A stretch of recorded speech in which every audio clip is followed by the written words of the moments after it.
Not wearing my glasses. They hurt my head today.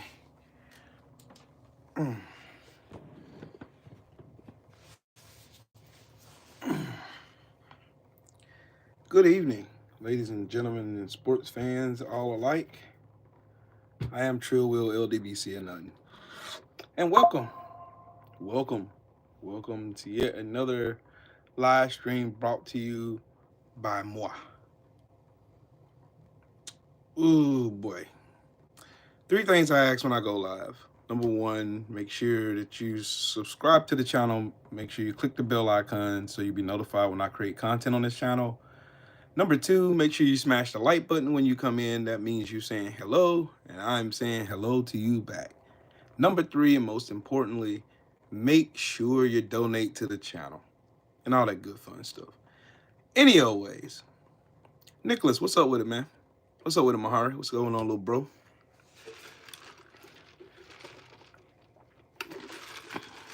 As I sip my lemonade, it's been a couple days since I've been on live, but I figured, yeah, now it's time to go live. It's the best time as ever. There's a lot of stuff that this administration is doing. There's a lot. A lot. A whole bunch.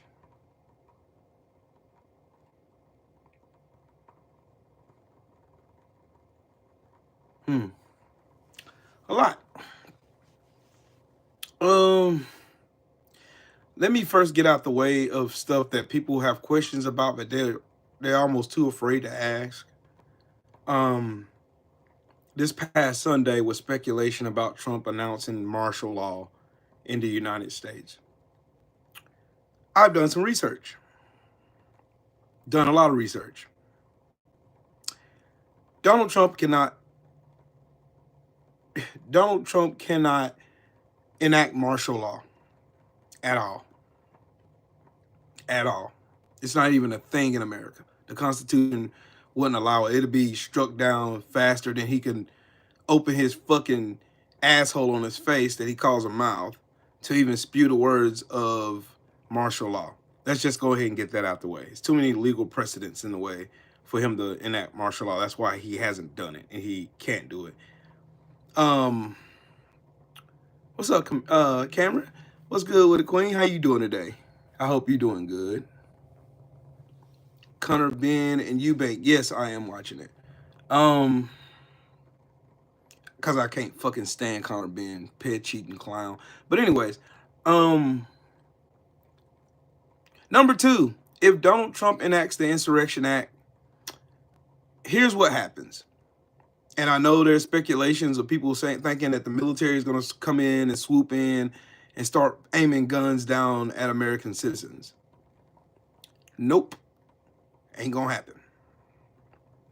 It's not going to happen. It's not lawful. The military can only assist in local police departments' activities. That is all. And I looked everywhere. I'm talking about I looked up precedent everywhere. Everywhere. Everywhere. Everywhere. Everywhere. Blue Moon, unfortunately, right now we got more important things to be worrying about. We don't really give a shit about fights, especially with that pet cheat fucking Conor Ben. We don't give a fuck about him. We got more important shit to be worried about here. That's the last thing on my mind is a fucking boxing match. Tissues, what's up, man? So again, for those thinking Donald Trump is going to magically enact martial law, no, he doesn't have the legal precedent, nor he couldn't order the military to attack American citizens, even in his wildest wet dream. He's gonna try. I never said he wasn't gonna try it, but yeah.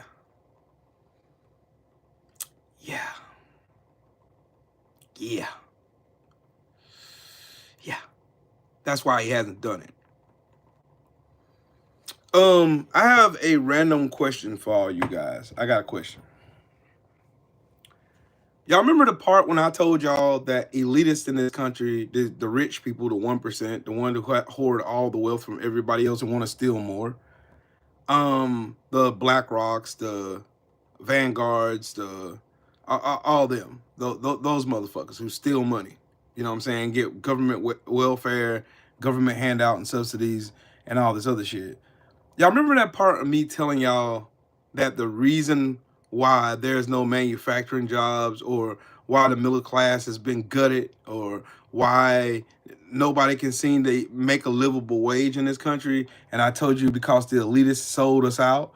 They sold all of our jobs, and China took advantage of them selling out all of our jobs. And even though China has exploited human capital, they turned around and invested that money into that human capital, i.e. their citizens. And the United States only invested their money into the rich motherfuckers who hoard more wealth and hoard more wealth, and we get poorer and poorer and poorer, and things get higher and higher and higher, and we can't afford to fucking live. Y'all remember that part? Have you ever thought to yourself, why is it that when motherfuckers say, okay, we bring those American jobs back to America, those $100 Nikes are not going to cost you $700? Have y'all ever wondered that?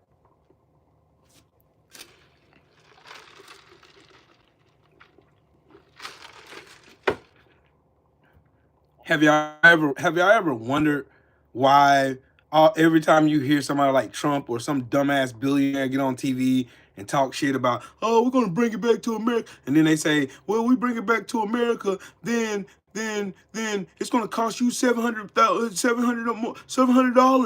for those $100 shoes. You know why? Because those elitists have exported all of our fucking manufacturing jobs overseas. And nobody thought the wiser. Everybody wanted to blame immigrants. Everybody wanted to blame black people. Everybody wanted to blame everybody that didn't look like a straight white man. DEI and CRT and all the other shit these fucks like to go around saying. They told y'all that. Y'all ever wondered why? Because when they export those jobs overseas, they can pay them slave wages.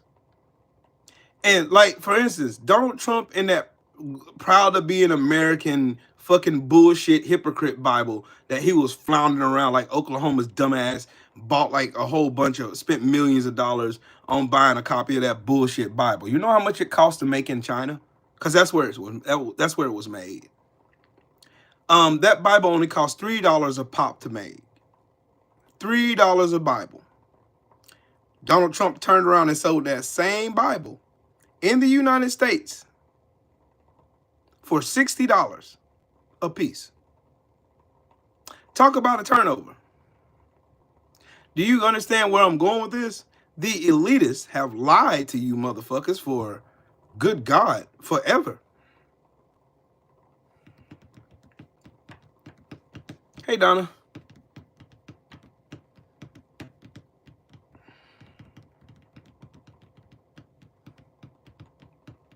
Nope, he can't even hold the Bible right side up. 2 Corinthians. See, again, don't believe me, Google it. It costs $3 to make Donald Trump's proud to be an American Bible that he sold to Oklahoma, and Oklahoma's trying to shove down the throats of its constituents.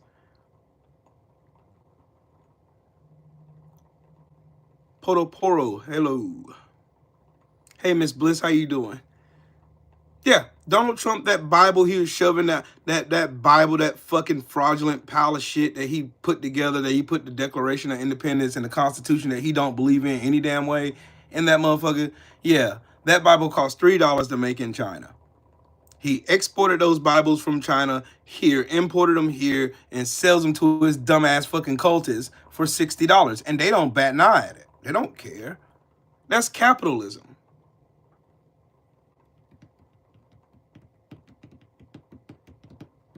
Get Gabs the fuck out of here.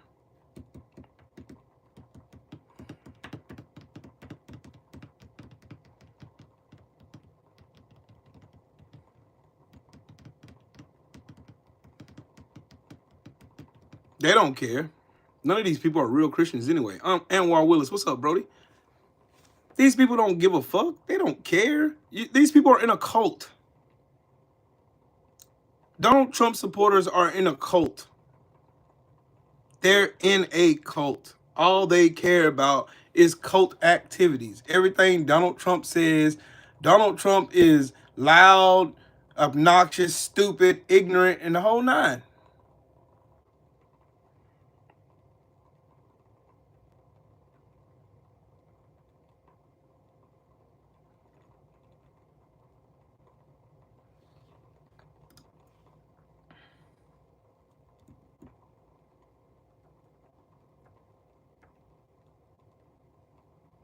Look at Claude. Can't even fucking spell. You're stupid.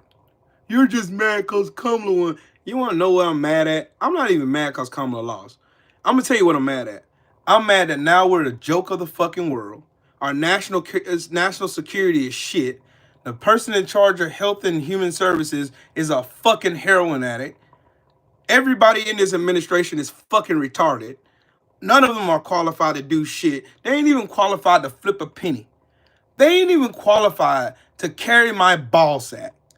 But yet these people hold the most powerful offices in this country. You got a retarded ass fucking African immigrant who's fucking stupid and crying like a bitch because he's losing billions of dollars because he's a Nazi fucking sympathizer and he's a piece of shit, and the world knows he's a piece of shit now, and everybody knows how he became a billionaire because he stole and scammed his way to it, just like his fucking mentor, fucking Professor Dumbass, aka the Orange fucking Menace, aka the Palpatine Pirate, aka the Orange piece of shit.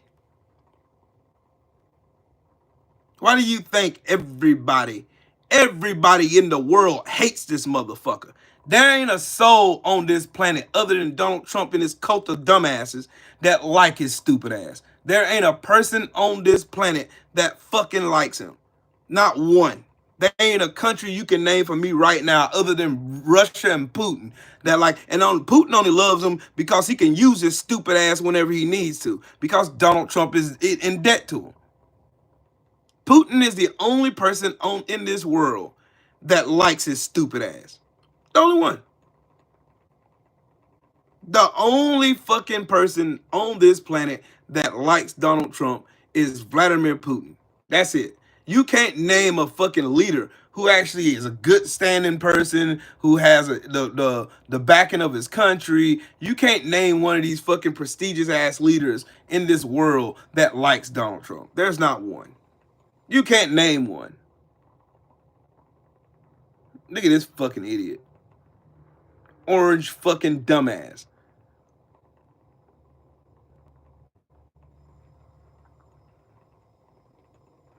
You wasn't in the Marines talking that shit. Yes, the fuck I was. I probably would have put your teeth down your throat. Because this musty sergeant would have beat your ass. I've been trying to tell y'all. Y'all got sold a bag of bullshit. You got a Trump steak. It wasn't even a steak. It was a piece of bologna in a box with Trump's face on it. And your dumbass ate it with a smile on it. You paid $2,000 for a piece of bologna. Because y'all are fucking retarded.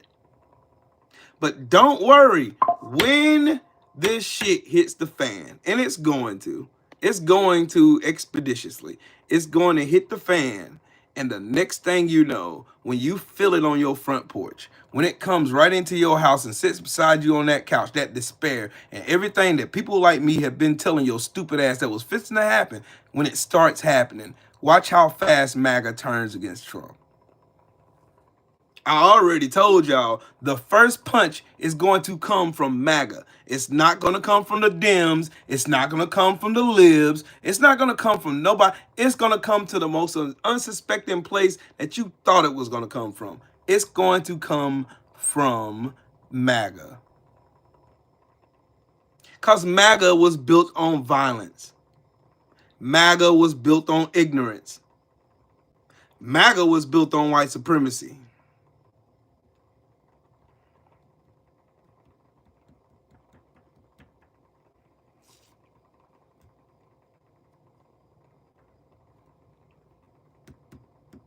Do you support Ukraine? Yes. Why wouldn't I? So you support Russia invading somebody's sovereign land. You're a piece of shit. You're a real piece of shit. They done got y'all real good. They done convinced y'all with dumbass talking points and fear, scared your stupid ass into thinking immigrants was the reason why your dumb ass is broke, while they stole billions of dollars from your stupid ass. And they still stealing money. Donald Trump told y'all he was the president of law and order, didn't he? Simultaneously spitting in the face of the Supreme Court and all the federal courts of judges he hired.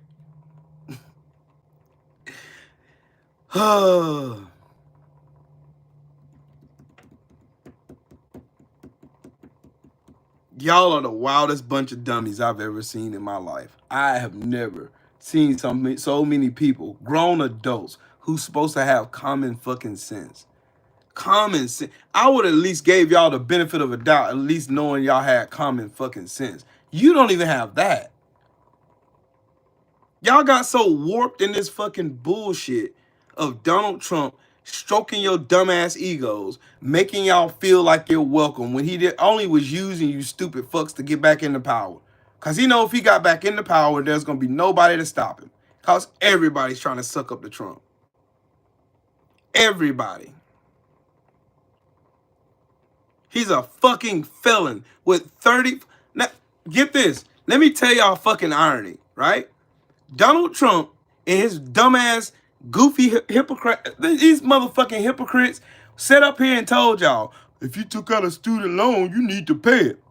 Donald Trump right now owes New York over $500 million because he defrauded New York. That's why he got 34 fucking felonies. He defrauded New York State. Owes them over $500 million. And guess what? Did he pay the money he owed back? Nope. Guess what this fuck nigga is doing right now? He's in court right now trying to scam his way out of paying it. Has he paid E. Jean Carroll her $88.3 million yet?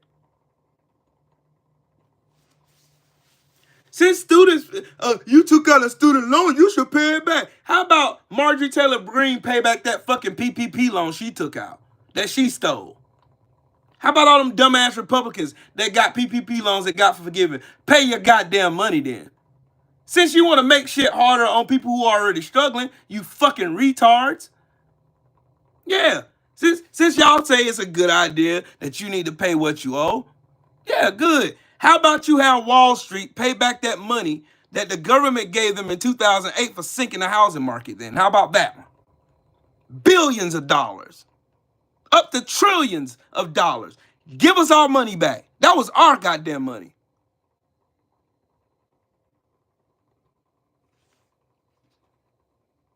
They always want, oh, y'all need to pay, you need to pay your money. Y'all taking fucking advice from a fucking felon. You're taking advice from a felon who's been convicted of fraud 34 fucking times. You're taking moral advice from a motherfucker who can't be faithful to his own pinky finger. Nevertheless, his nasty ass, whore ass wife. Y'all taking moral advice from a morally bankrupt pile of shit. A literal bankrupt. This motherfucker bankrupted casinos. In the 90s, this bastard couldn't even get a loan from any bank in America. Not one bank in America would give this motherfucker a loan because they knew he wouldn't pay for it. Why do you think Donald Trump had accounts in Deutsche Bank? Oh, y'all thought we forgot. But yeah, you're a student. You're a struggling student that can't find a job because, you know, billionaires don't want to pay nobody no goddamn money anyway. But yeah, you can't find a job, but you need to scrabble up some more money to pay some student loans or we're going to garnish your fucking wages. Right? You can garnish the poor person's wages, but you owing $500 million, that's nothing.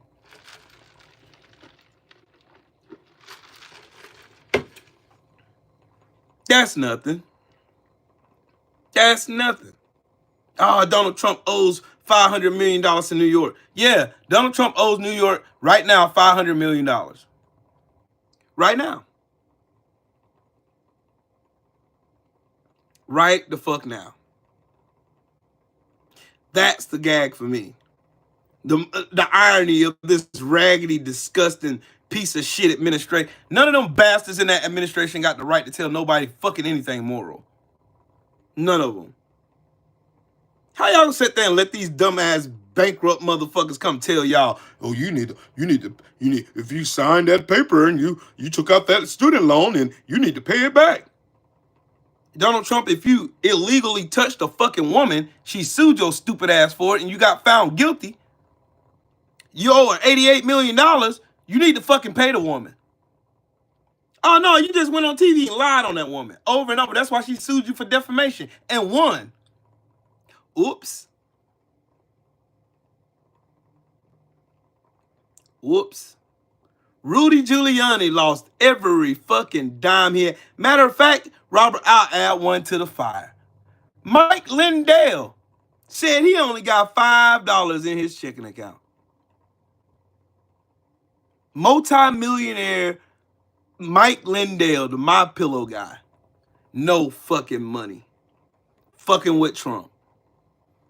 Everybody in Trump's first administration ain't there for some reason other than Stephen Miller with his bald head. How this motherfucker younger than me but look older than me? How is Stephen Miller in his 30s and look like he been through the Great Depression?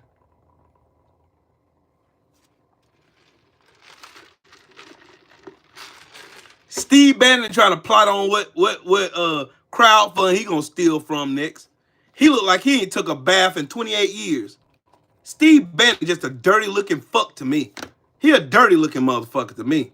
He just look fucking dirty. Just ugh. Look like he got lice and fleas all in his head. Like his house smell like piss and cigarettes. Like his house smell like piss and dog ass. That's what it look like. Steve Bannon looked like a dirty piece of shit. He's a felon. Big shocker. Big old shock. Wow.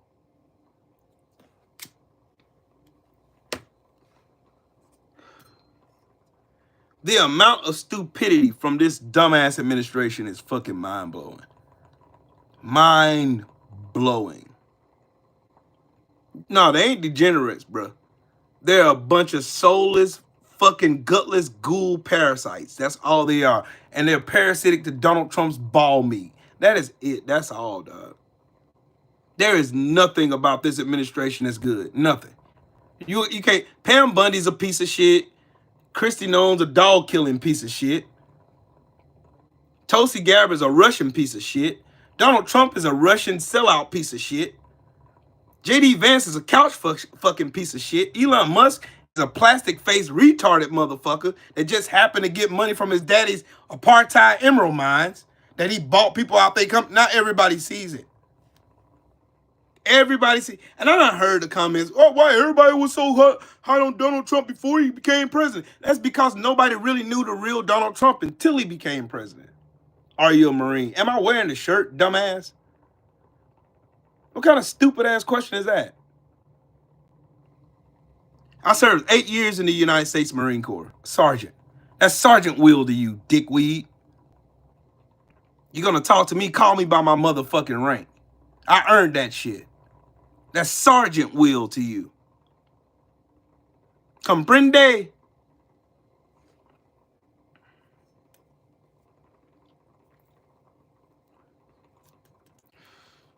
That goes for any of you fucking in here. You want to come here and talk about my fucking shirt? Call me Sergeant Will. Call me Sergeant Will, bitch. I earned it. Sergeant of the world's finest, United States Marine Corps. Semper Fidelis. Any old ways. Back to fucking Trump. Hey, salute to you back to Germany. Hope y'all living the good life over there. I've been to Germany before. Had fun there too. It's disgusting. Disgusting. Disgusting. Disgusting as fuck. Just they done turned this whole. They done and I just remember all of the stuff that Donald Trump was saying about Joe Biden and how Joe Biden's weaponizing the Department of Justice towards him and how this, that, and the third. Man, it's just Sheesh.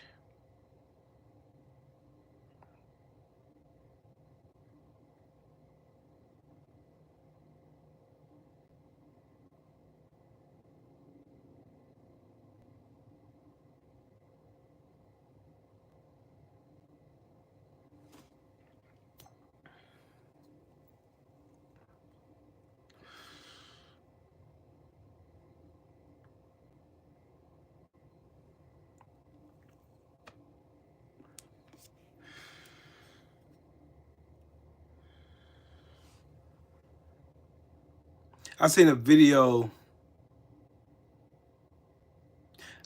Matter of fact, and not even that. I seen um a article from, I think it was AP or Reuters, one of the two, where the federal judge told Donald Trump's administration that I'm tired of playing these games with y'all. Y'all have not submitted any evidence that Abrego Garcia was part of any fucking terrorist organization, or he was part of MS-13, this, that, and the third.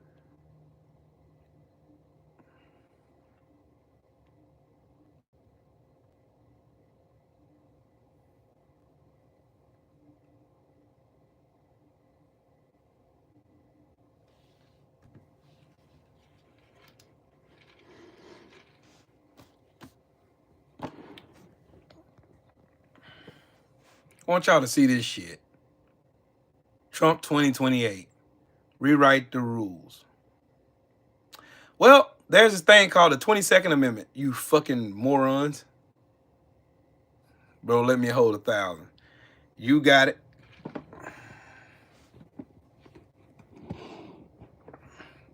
This is what these people think of the Constitution. I told y'all, Donald Trump told you fucks that he was the law and order president, right?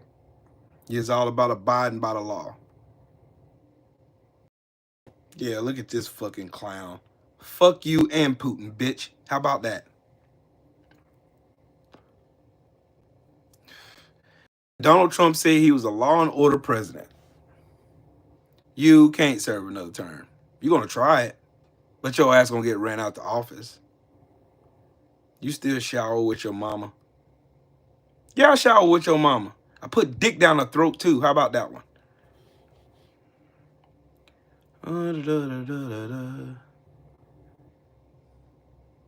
Donald Trump is damn near 80 years old. This motherfucker can barely stand up straight.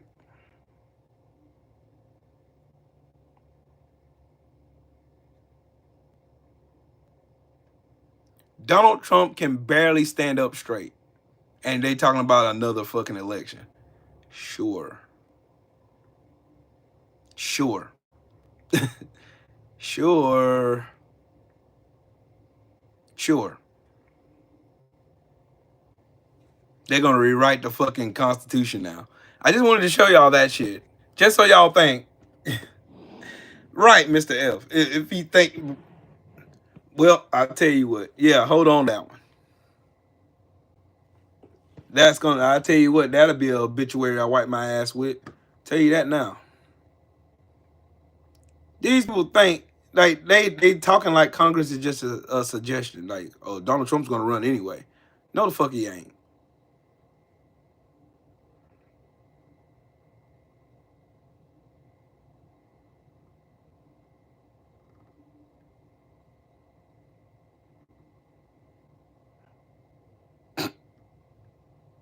The hat made in China, selling for $50 on this bullshit website. Oh, come on, dog. This shit got to be the goofiest shit.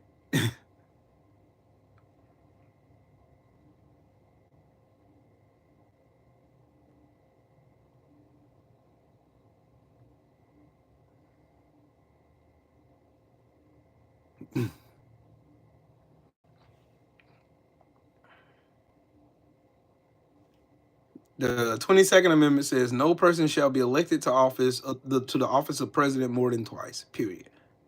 The end. Nah, Kamala Harris is still a fucking strong. She's the strongest candidate out of the Democrat Party right now. Still. Y'all do know this election was rigged, don't you? Y'all do know Elon Musk and Starlink rigged this fucking election. Say it with me. Donald Trump, there's no way in fuck. Proper probability even stands against that shit. Donald Trump went in all 6 swing states, all 6 of them, and you gonna tell me, okay, the election wasn't rigged? Prove it then. Prove it. Donald Trump can cry about the 2020 election being rigged and it wasn't. The 2024 election was rigged. You tell me how Trump won the fucking all of the swing states then, mysteriously. That's never happened.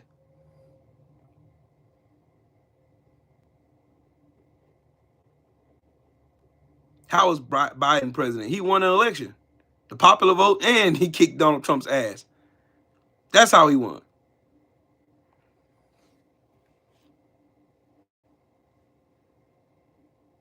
Donald Trump can't even stand up straight. Donald Trump can't even fucking read. The fuck is y'all talking about? This motherfucker can't even read. He can't even read.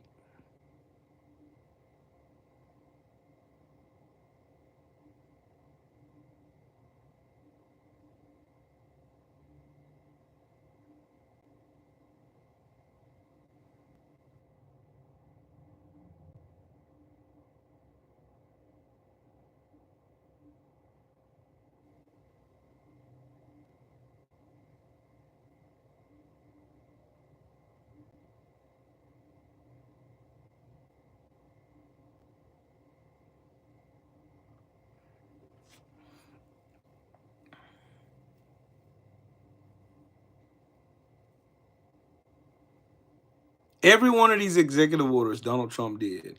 Yep, the 77 million Americans are fucking window lickers too, Bella. Just so y'all know.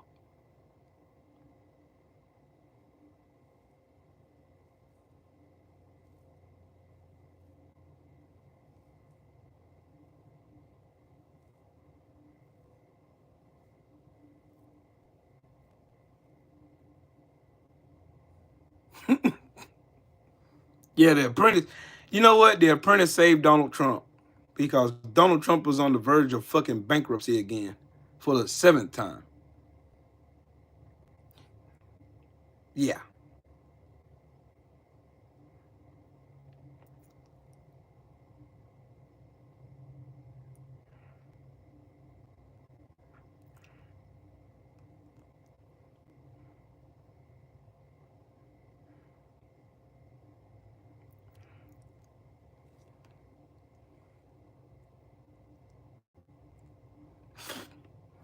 Can y'all answer this question for me?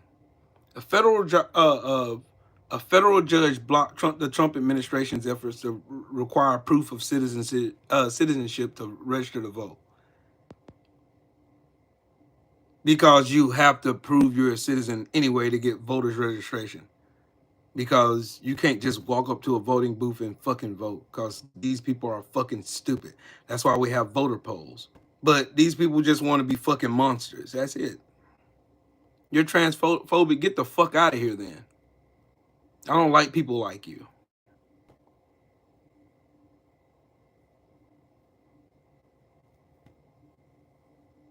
Marcus, show where. Show where. Trump is the golden calf. Why do you see these fucking MAGA window lickers? They suck the shit out of his pamper every chance they get. Why do y'all think that? Because these people are fucking real life losers. In real life. Autism boy, what's up with it, man?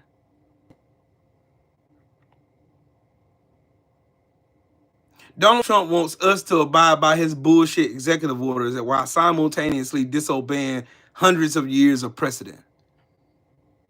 Make it make sense.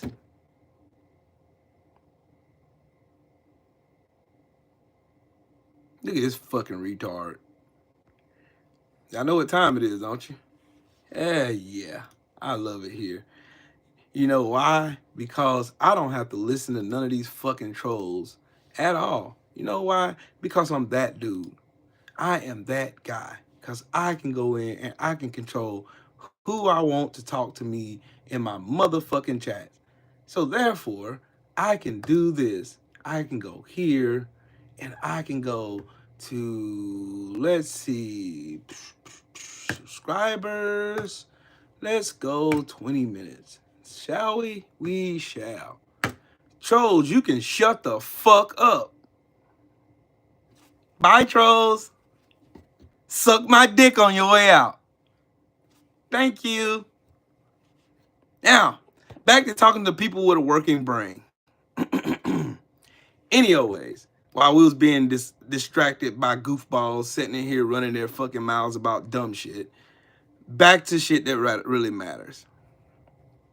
This fucking Donald Trump administration fucking goofballs, just this fucking orange orangutan. I cannot stand this motherfucker. I can't stand him. Hey, that one girl, that's what they want. They want you to feel like your mind is gone. They want you to be over anxious. They want you to give up hope. They want you to feel like there's no end to this madness. Most of the shit Donald Trump and them is doing have no fucking legal teeth. They don't.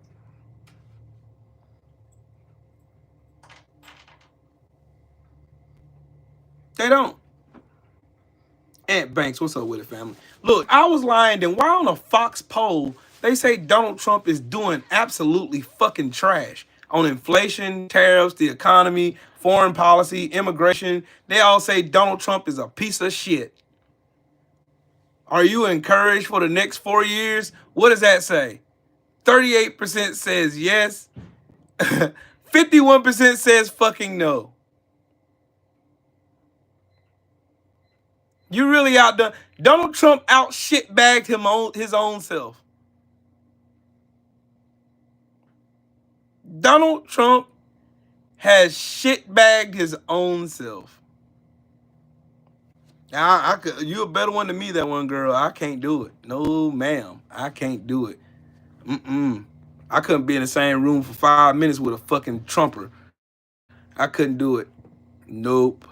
No. You got a moral flaw.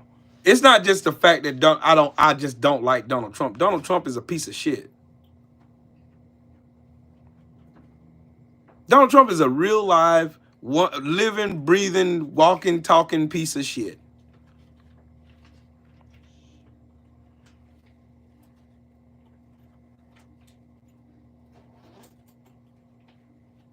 They keep coming out telling all y'all, they keep telling the MAGA folks that, China's coming to the table to talk about the tariff war and shit like that. No, the fuck they're not.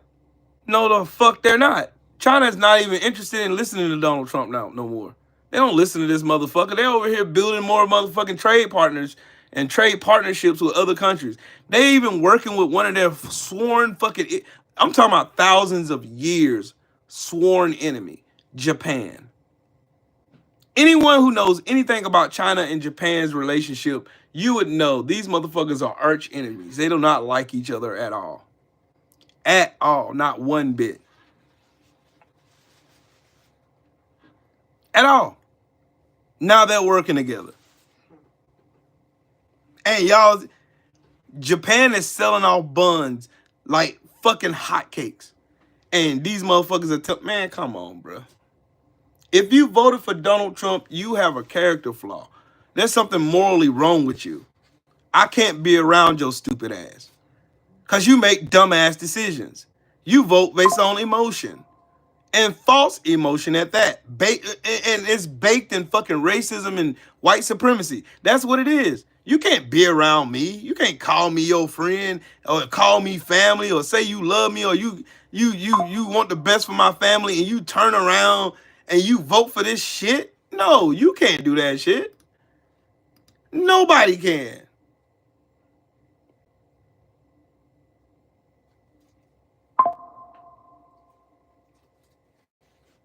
Look at this fucking retard. Now you over here trying to comment on all my videos. Watch you get blocked. Oh boy, I love having power. This shit is fun. Like they come over here, man. You gonna see Trump 2024, baby? Look, hide. Report. Get your bitch ass off my channel. Report. Report. Hide user from the channel. There you go. And let's see. Hide. Okay. Let's see. Hide again. Report. Report. Yeah. Report. There you go. Since you want to go on my page and be a fucking dick weasel, I got you. I got you, you fucking clown. Report again. There you go. Yeah, I love fucking knocking out fucking dumbass Trump tards. Hide from my channel. Okay, there we go. Now, let's see how you comment on that, bitch. How about that one? You mad?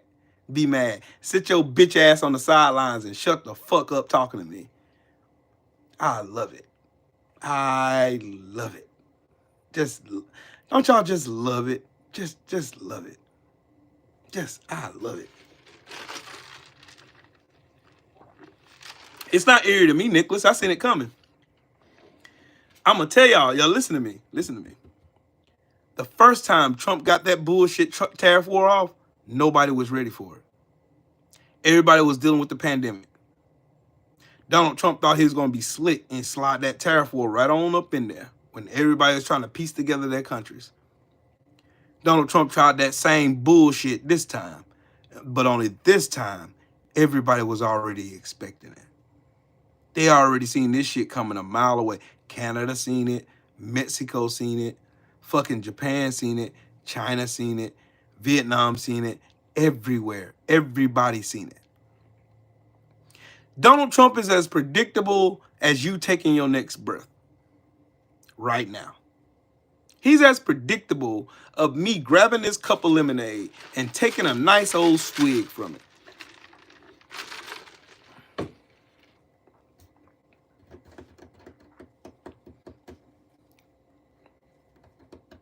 Yep, Belinda, exactly right. They seen the shit coming. They knew Donald Trump was going to be on bullshit day one. They already knew it. Why do y'all think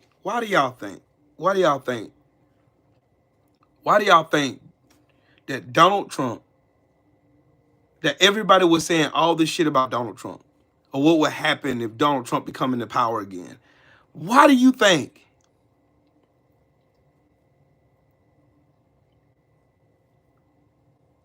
Snapper Apple, your dumbass didn't even listen to the comment. You just came here to get blocked, you stupid bitch. I said it's as if they can see it coming a mile away, just like you taking your last breath right now. You're taking your next breath right now. You're breathing right now, right? You're breathing. I'm breathing talking to you. Shut up, stupid ass. Appreciate you, Robert.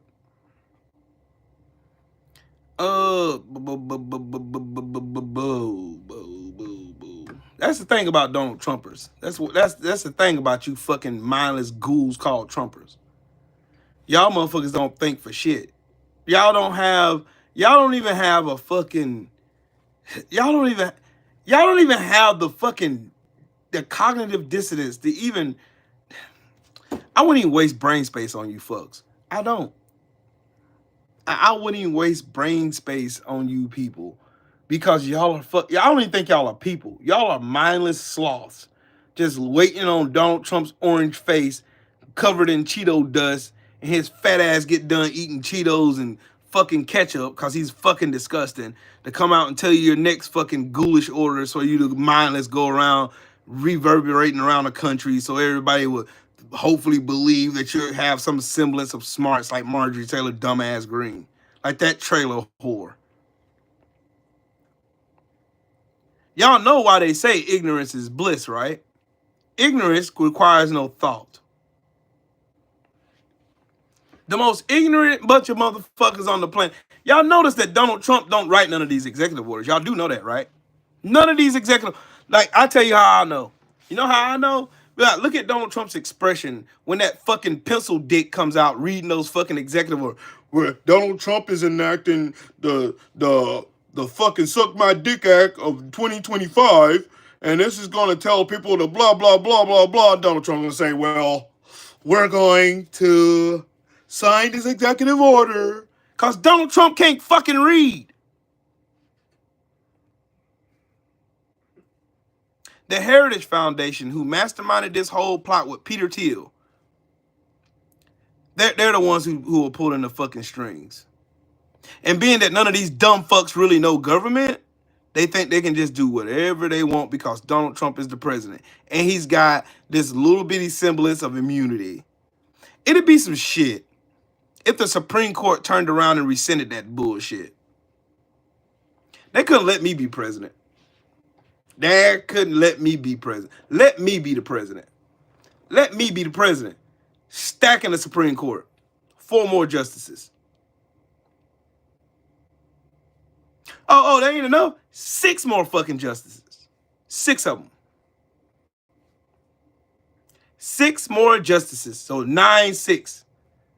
We whooping your ass on everything. We rescinding all this shit. Every bit of it. No presidential immunity. There's going to be motherfucking term limits on Supreme Court seats. There's going to be term limits on Senate seats. Term limits on motherfucking Congress seats. Everybody going to get a term limit. All y'all getting the fuck up out of here. We getting new ideas in this bitch. We tired of you draconian, old, knuckle-dragging, racist pals of dog shit running our ass into hell the fastest we can blink. We're tired of y'all.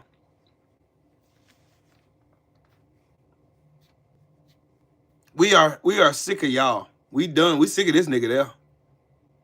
Diane, how you doing, Queen? We are tired. All of us are tired.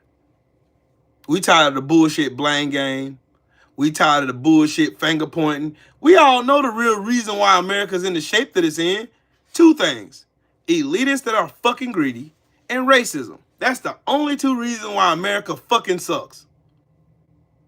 That's the only reason, the 2 reasons why America was never great and never will be great until we eradicate the demons of white supremacy, racism, and fucking capitalism. We get rid of all 3 of them pieces of shit all in one spell, we're good. Then we can finally start being fucking great. Like we claimed we were all those years when they were lying to the world.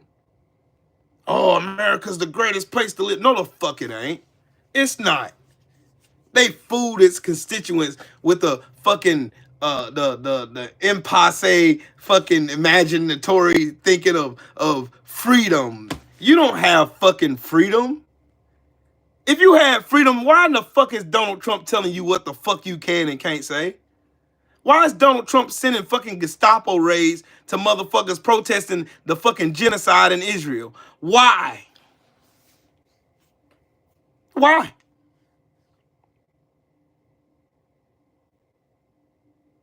Because we really ain't free.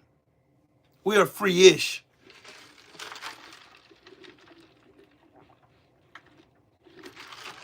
Hey, 10 sheets for America. It's going to be farther worse than that by the end of this 4 years if Trump survives that long.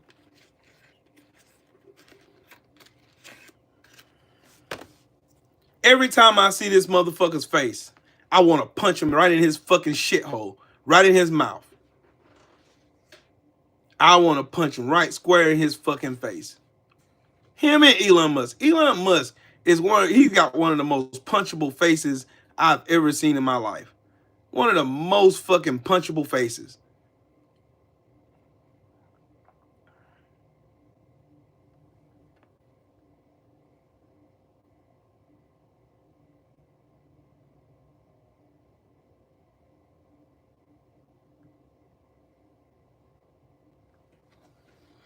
The economy is crashing down, man.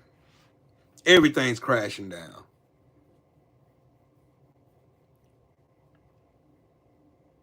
Everything's crashing down. But these motherfuckers think, oh, Donald Trump's doing so great. Sure he is.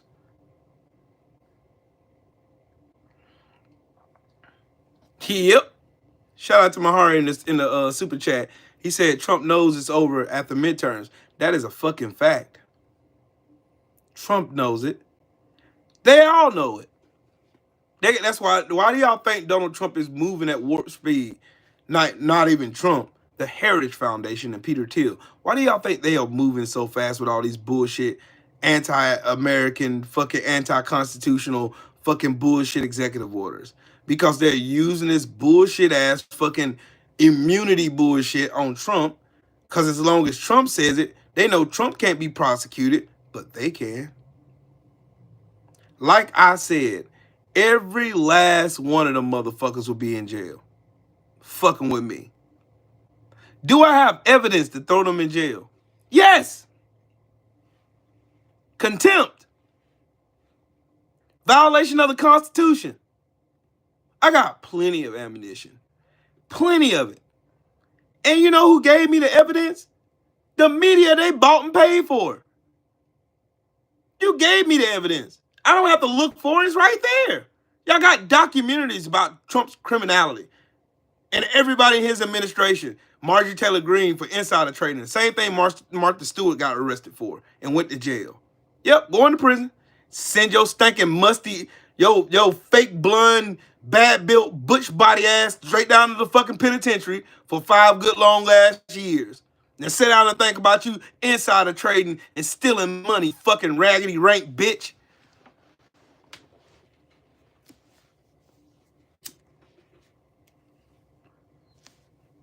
Why do y'all think they're rushing through all these executive orders? Because Donald Trump knows he only has until midterms to get this shit off. And the courts is not letting them have it. None of them are. Even the ones he appointed. Nope. Why do y'all think they're going on this crusade? They're doing the same thing they did to immigrants during Trump's campaign. Oh, these rogue judges. These rogue judges are doing this and these rogue judges are doing that. These rogue...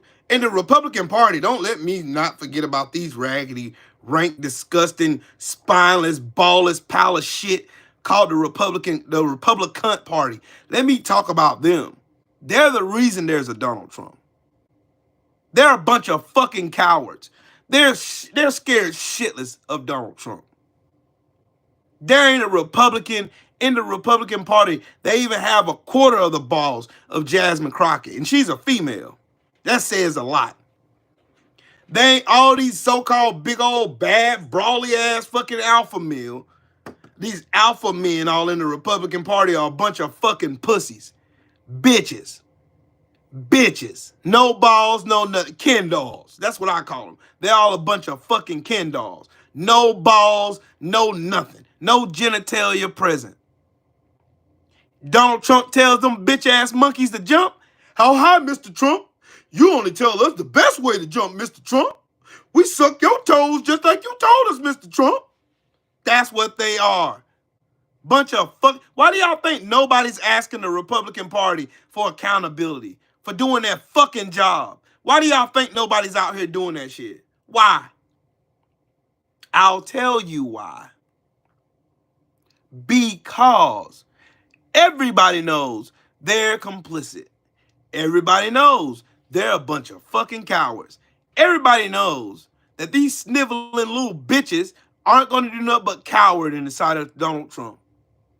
If they had half the fucking masculinity of fucking Congressman Al Green, who stood up in Donald Trump's face and told you got no fucking mandate, you motherfucker.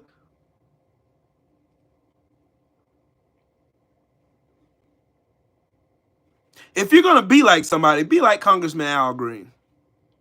I aspire to be that brave. I aspire to have that much courage. And I espouse the same feelings that he has. And if it was me standing in that Senate chamber, I would have told him the same exact thing. And I would have signed it off by telling him to go royally fuck himself. In the Senate chamber. Oh, you don't have no decorum. Fuck decorum. This man is a fucking monster.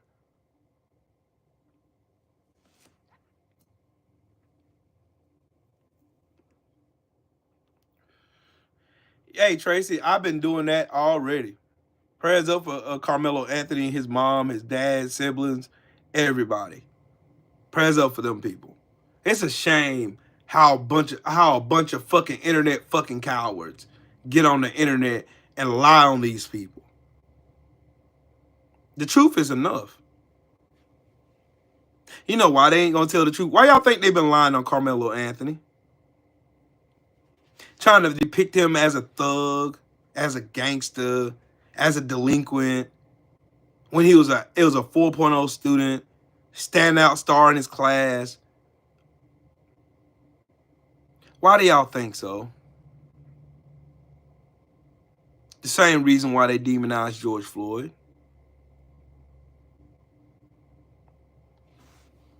Yep. Shout out to Mahari again in the super chat. He said, and the moderate Democrats are cowards as well. Yep. Fuck all of them.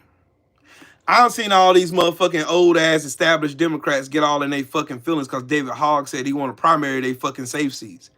I don't blame him. Shake up the Democratic Party. We're tired of you sitting on your hands acting like pussies. We're tired of the Republicans beating the shit out of y'all and you sitting up in a corner in the fetal position crying like bitches. When we hired you motherfuckers to fight for us. I wish Marjorie Taylor bitch ass would run her motherfucking dick suckers to me. Bitches, you don't shut the fuck up talking to me. Who are you talking to? Shut up, bitch. The fuck is you talking to me for? We got nothing to talk about. Shut the fuck up talking to me. That's how I would talk to these motherfuckers. It'll be straight like that. No decorum, no none of that fucking trying to pretend or code switching. Oh, my constituent on the other. Fuck that bitch ass nigga. That's me. That ought to answer y'all question why I ain't ran for no office yet. Because that's me. Because I'll call them a bitch ass nigga in their face. I'm not scared of nobody. You's a bitch. Oh, what about Trump? Fuck him. He a bitch too. What, you scared of that nigga? How many people voted for you? Hello? How many people voted for you? You answer to them. You don't answer to fucking Trump. Trump ain't your Lord and Savior. Trump don't hold all the... You know who gonna put you back in office? Your constituents. Look, the measure of a man is what he does in bad times. That's what the real measure of a man is. In history, what would be said about you in this moment when the history books are wrote about it? Mine's going to be recorded.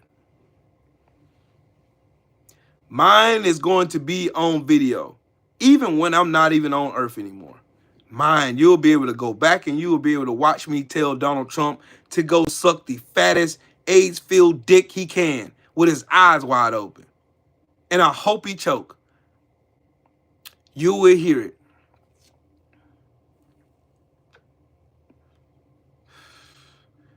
Silverback, facts. Without being repulsed and your stomach falling through your asshole.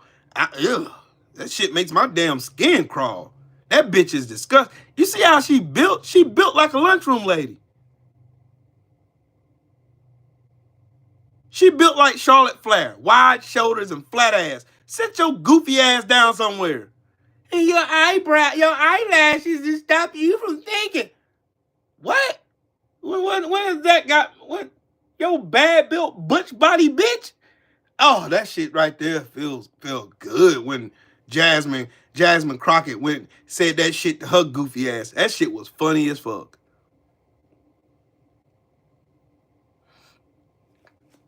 Nah, I ain't even watching none of that shit, dog. I'm too busy watching this shit. I'm too busy on this shit. I ain't had time to enjoy much of nothing else. Oh yeah, Sinners.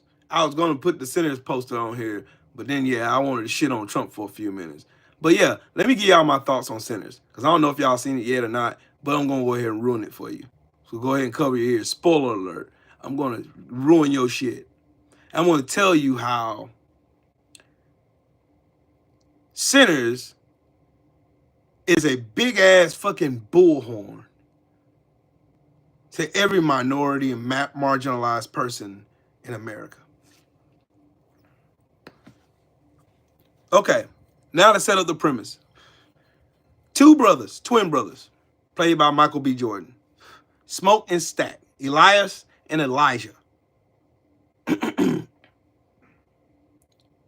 They buy a sawmill old sawing mill from this Klansman who tried to claim, oh, the Klan is no longer alive. The Klan sounds familiar, don't it? Like Byron Donalds and fucking Tim Scott standing on the RNC stage yelling out that racism don't live in America no more. Racism has been eradicated. Ah, sure, cool. No. Meanwhile, the Klansman, the Grand Wizard of the Klan who sold them that sawmill, had secretly planned to have them mowed down in the morning by the Klan. But anyway, that I'll come back to that in a minute. Anyways, Smoke and Stack buy this damn sawmill with money they got from robbing motherfucking gangsters in Chicago. Come back down to good old Mississippi. They go get their little cousin who plays a guitar.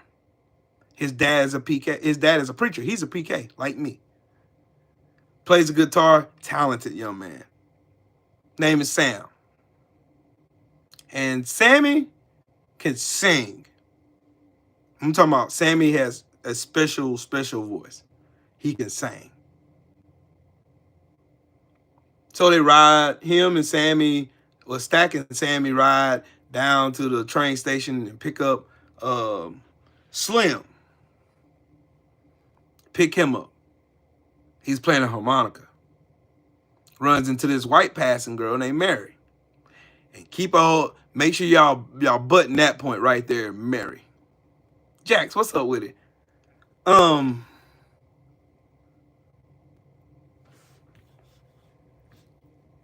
Mary is white passing. Her dad was half white, so she was white passing. I have a white passing auntie. Pass for a white woman. You look at her, you wouldn't know she was black. She's black as all get out. You wouldn't know she was black till she opened her mouth.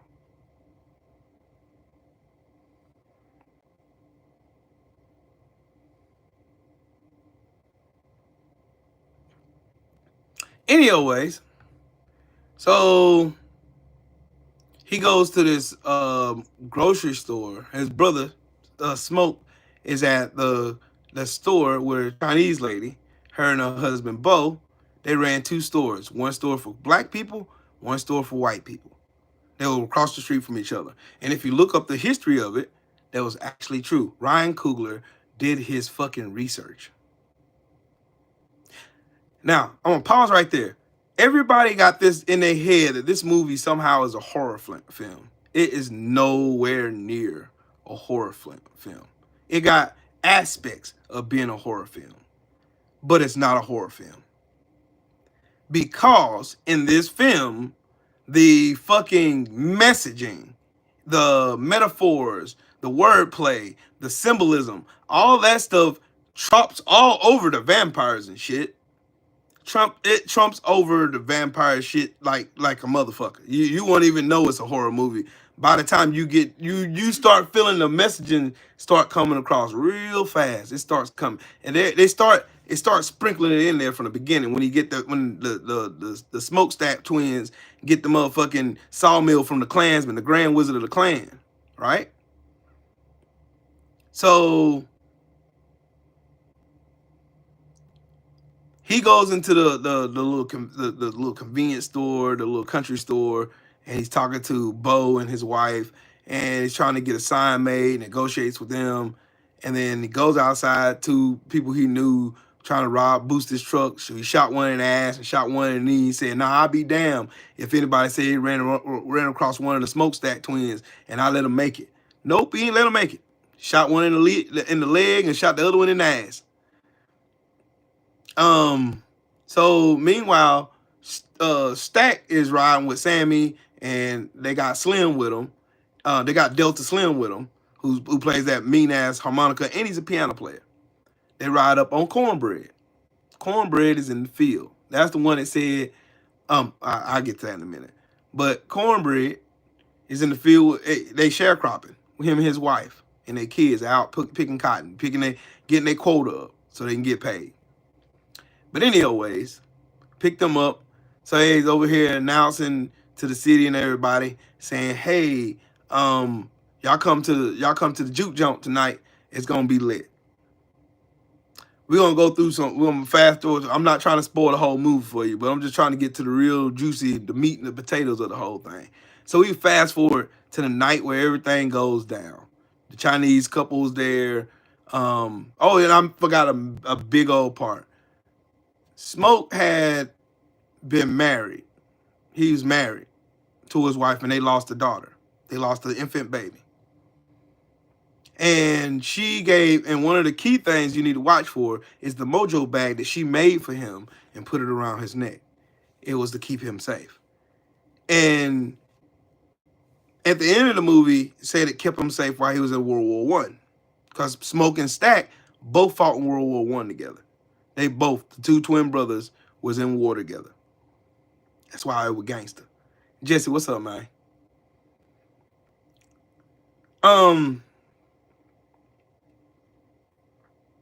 So he convinces her to be the bartender.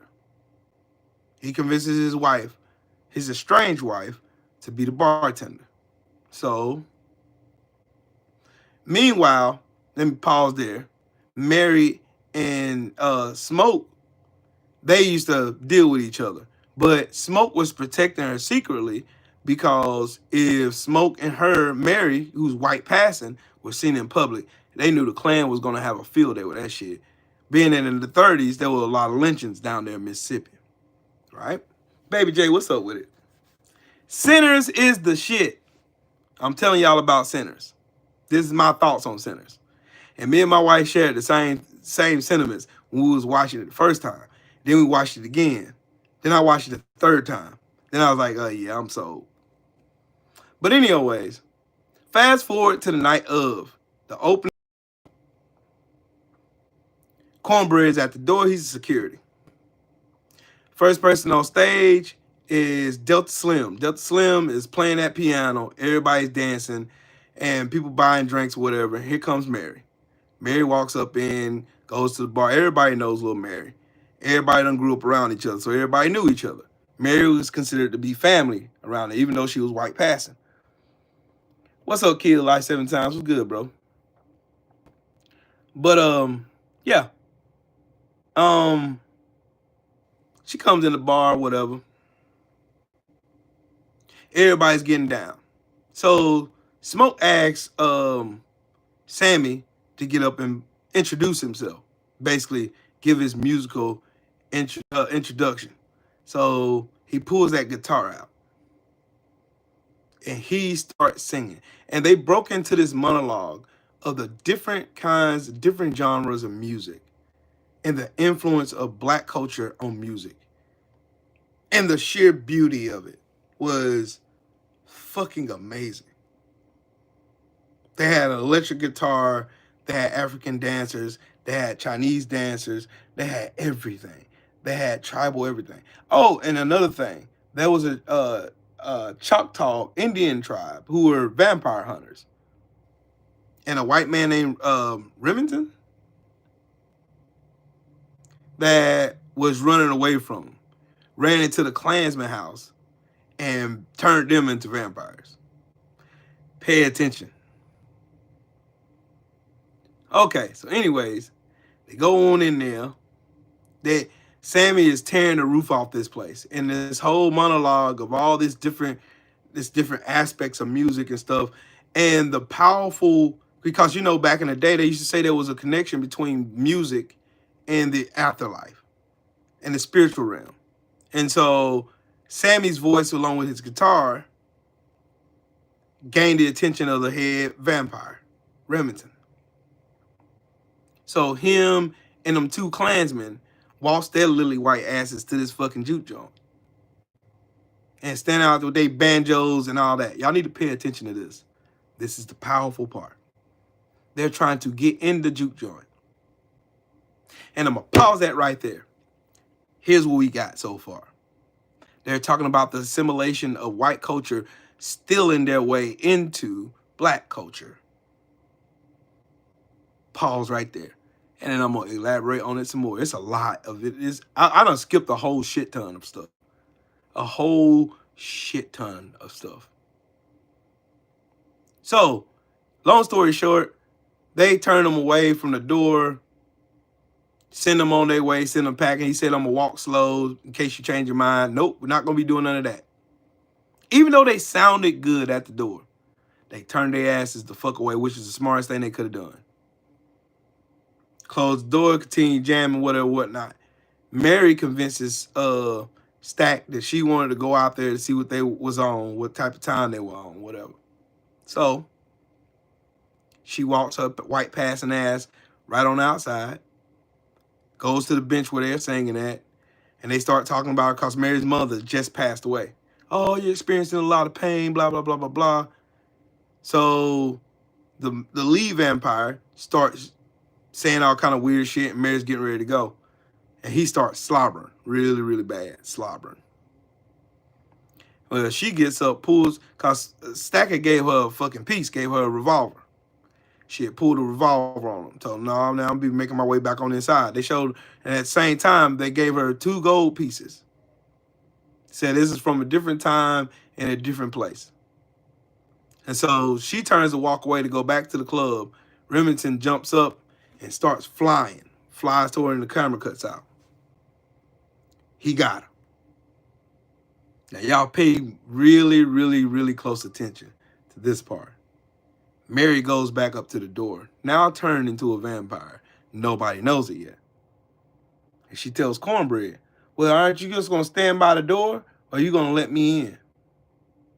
The only way they can have access to inside of the juke joint is they have to be let in. Pause. The only way that white people could steal their way into any society they stole their way from, this is the message in the film, is they had to been let in. Indian, Chinese, black culture, African culture, whatever, whatnot. Y'all get where I'm going now. You're picking up what I'm putting down. But anyways, Mary goes into the club, goes and finds Stack. Stack's playing cards. She goes and grabs him, tell him, come here. They go out, go upstairs, go outside to the club, and they're talking amongst themselves. And he said, well, what was they on? Oh, they said they had some money. And she pulled out the gold pieces. Stack seen it, holds it up. He said, oh, yeah. And then she lays a big, wet kiss on him. Okay. They go back to the back room, start getting it in.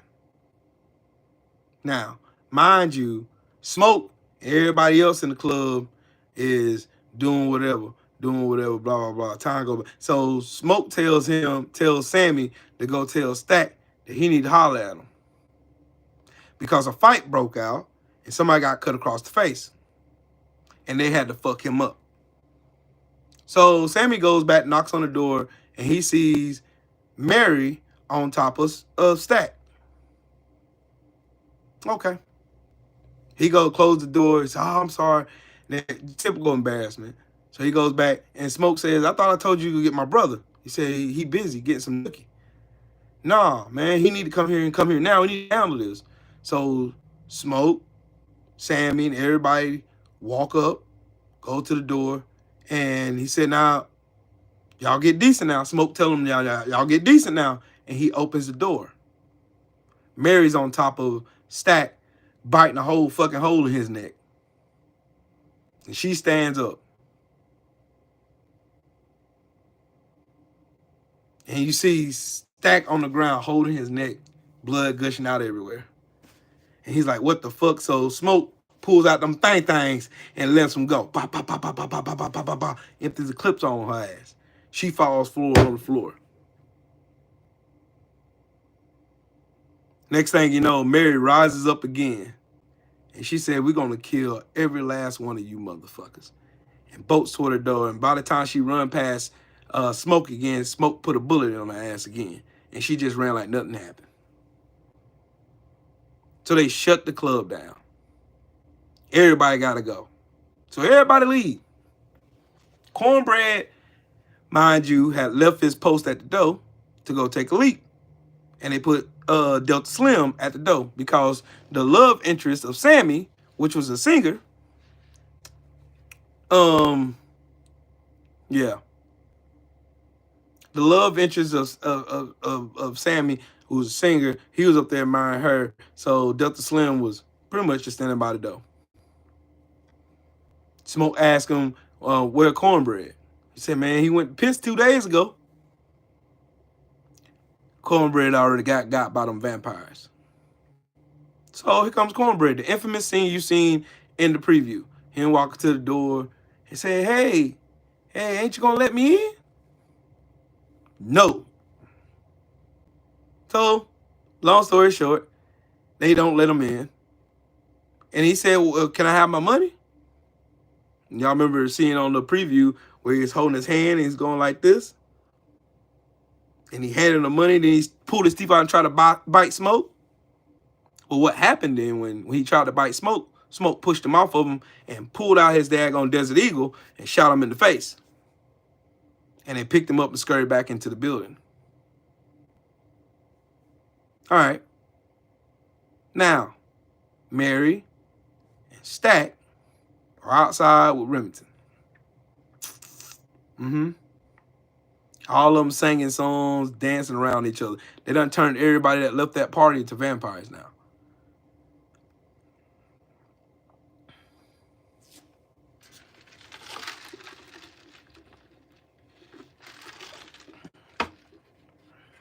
Yep, I'm talking about sinners. But anyways,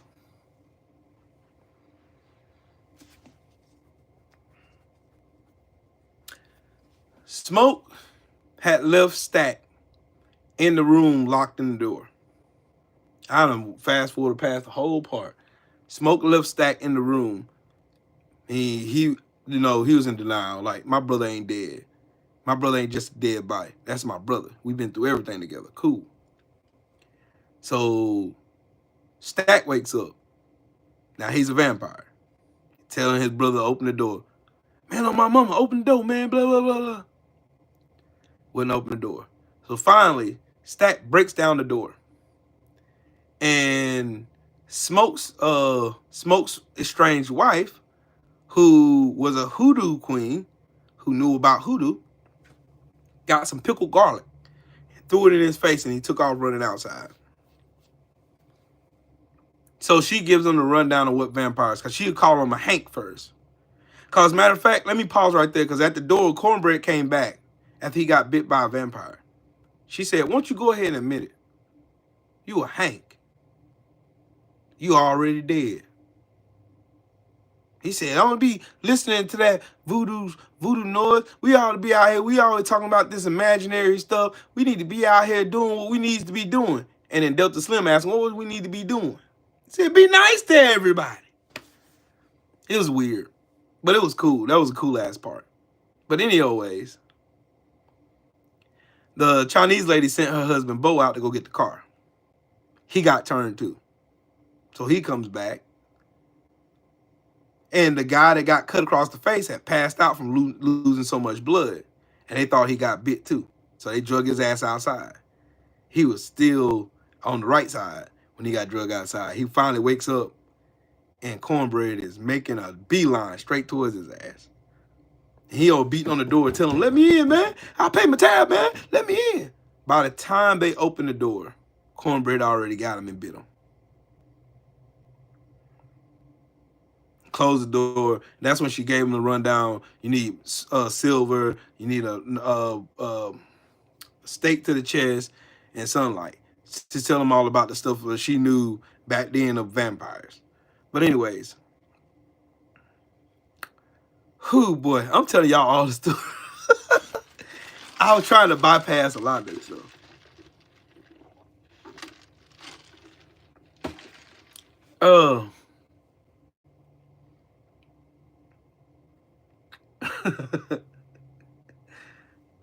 I'm just gonna skip. I don't want to tell y'all the whole movie, man. I want y'all to go see it. I'm gonna tell y'all the overall thing I got. Like, I done seen a bunch of think pieces on this movie. Because at the end of the movie, Sammy smashes his guitar over the lead vampire's head as the sun comes up. When he smashes his guitar, it affects every vampire there, symbolizing the strength and power in Black influence in Black music. It's a lot of symbolism in this movie.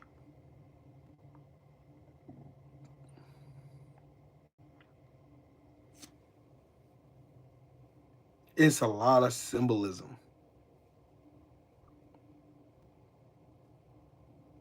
Yep, Mari. Exactly. Exactly. It's kind of like that story where he sold his soul to the devil for talent so he could play a guitar. But Sammy didn't do that. Sammy was a preacher's son.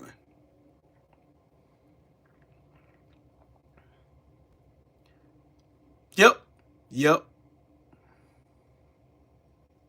I'll say the rest then. Okay. So the Chinese woman that sent her husband outside because nothing. He comes back to the door.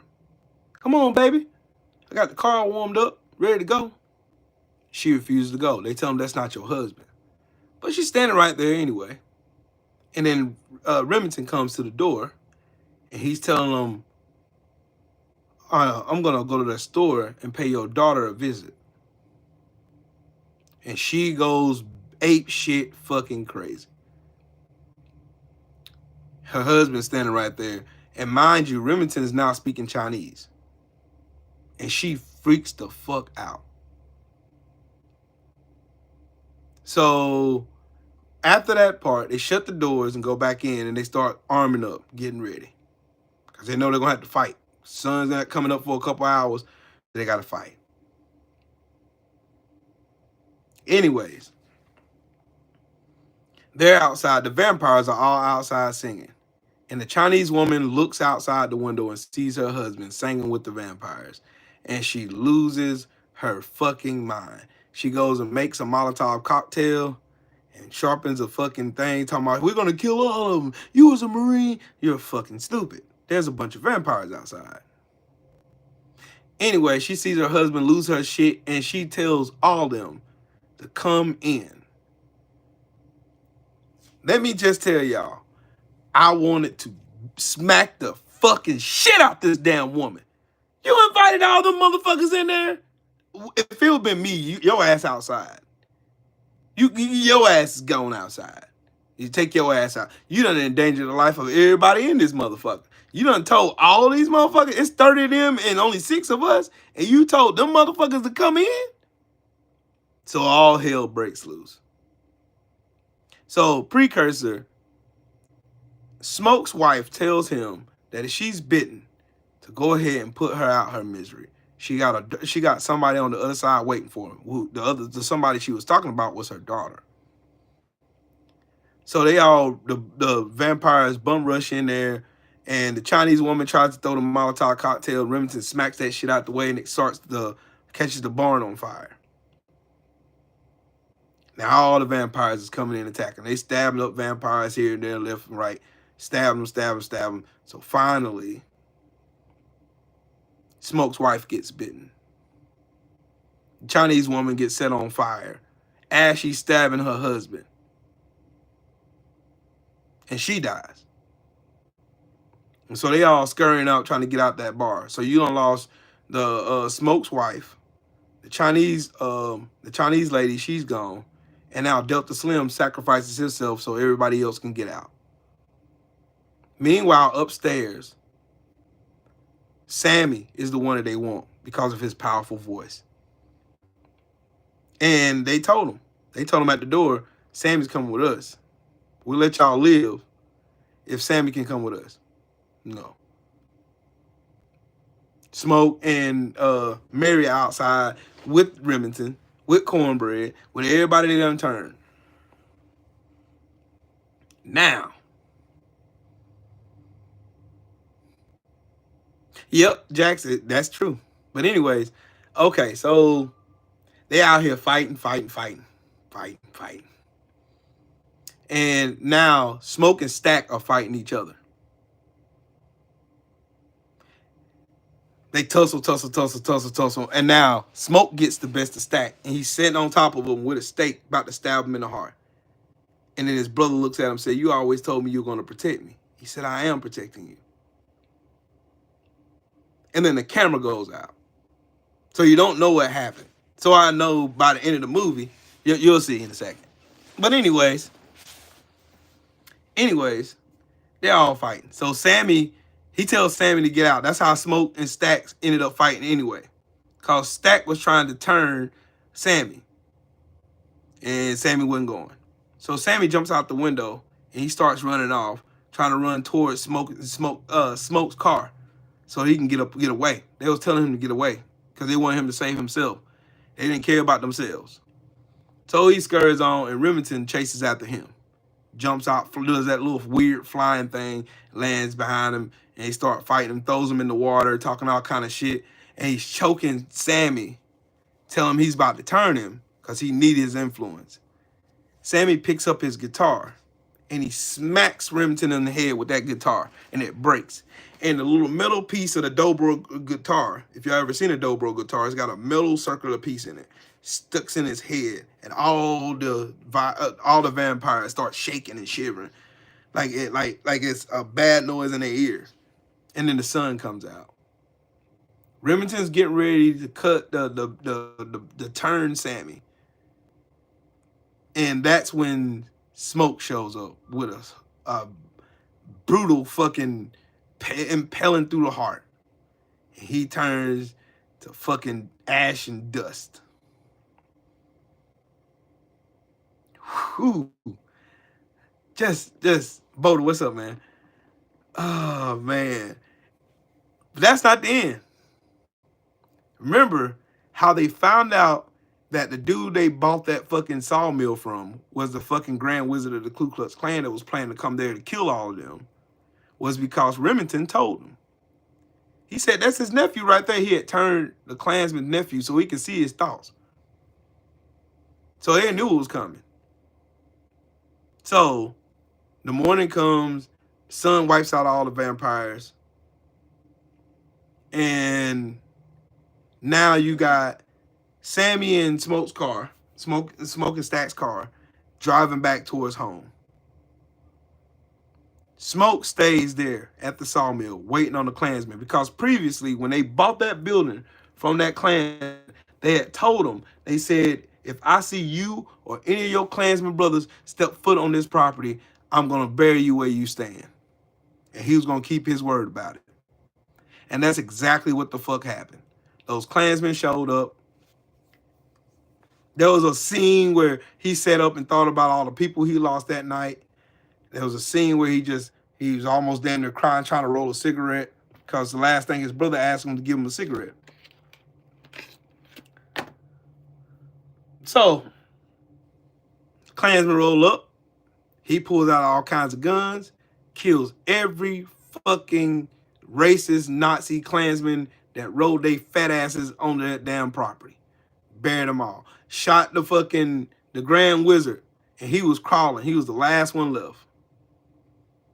He had got shot. He got a fatal wound through his side. There were Elias and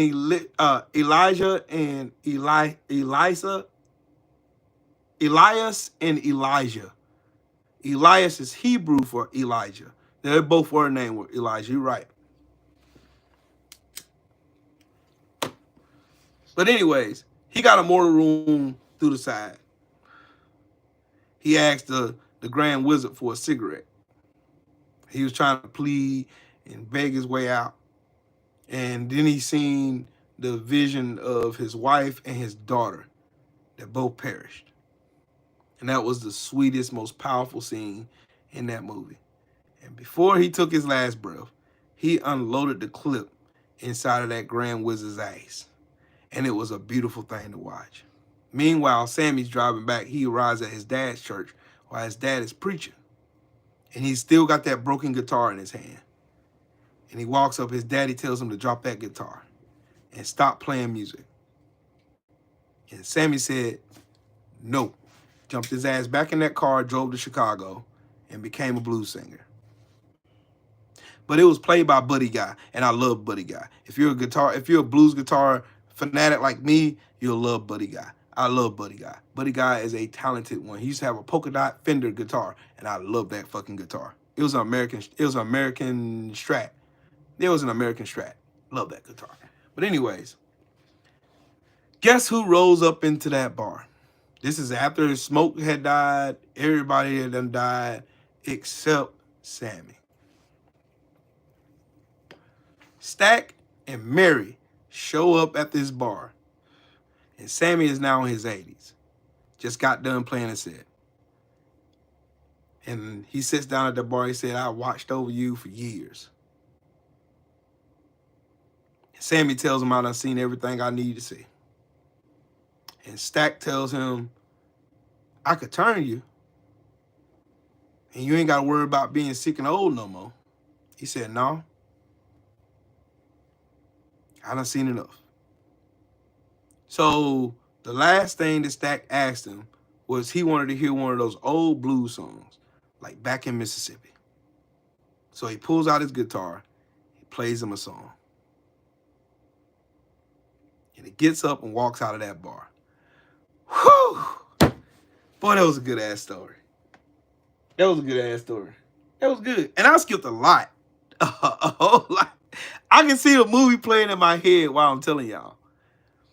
I can see the movie in my head. But anyways, I'm going to tell you what I got from the movie.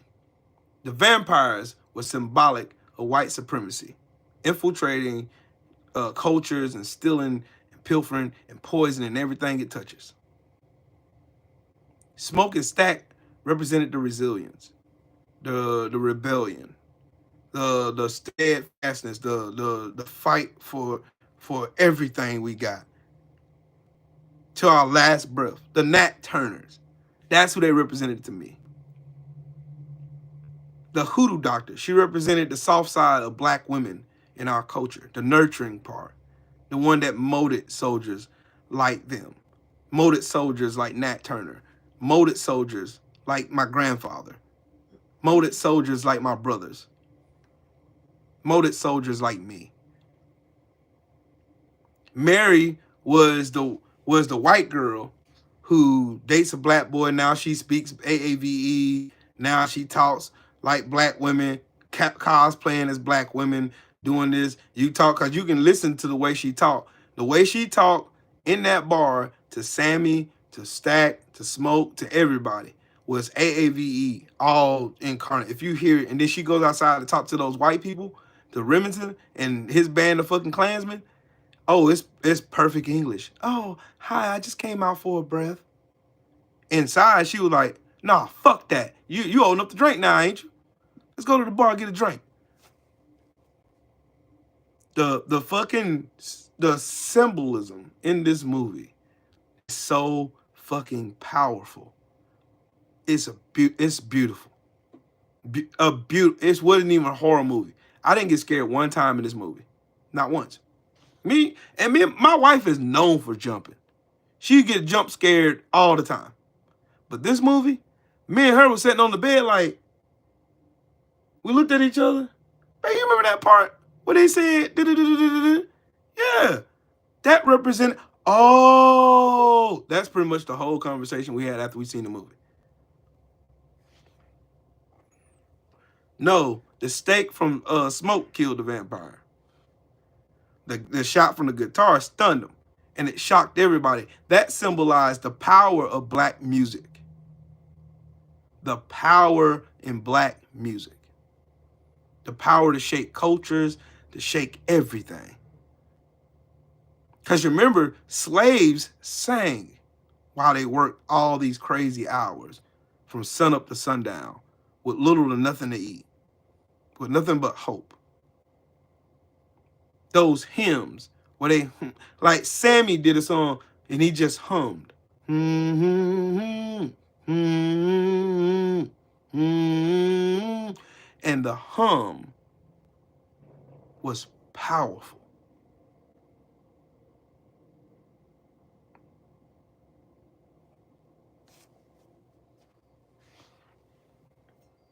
Yep, Muddy Waters, Coco Tyler, BB King, Kingfish, Jubu Smith. You got a whole plethora of blues singers that you can pull up that's just, I can listen to all day.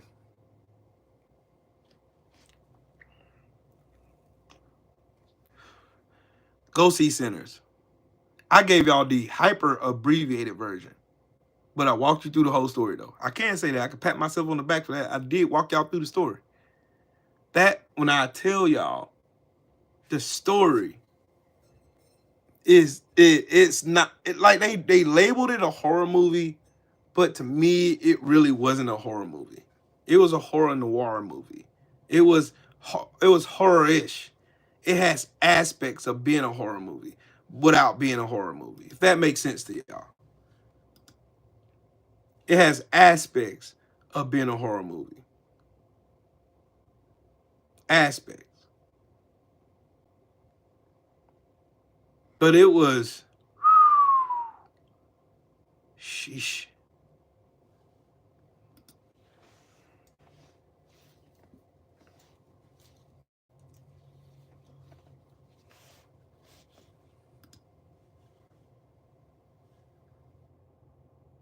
That movie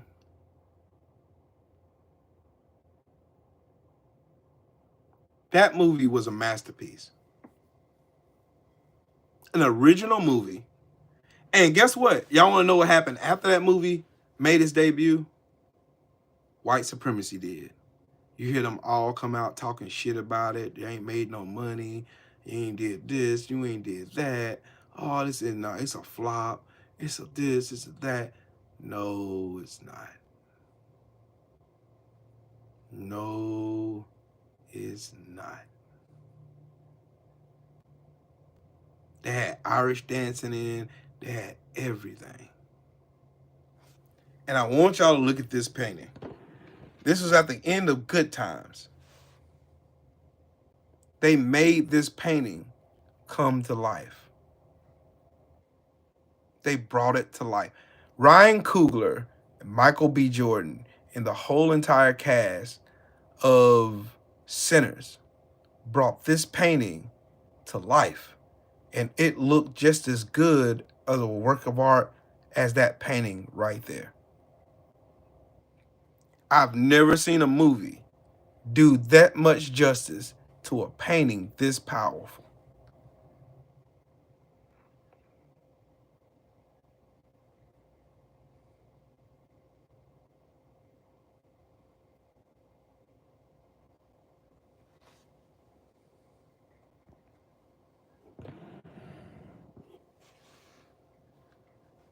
Hey, there ain't no DEI. There ain't no DEI in there.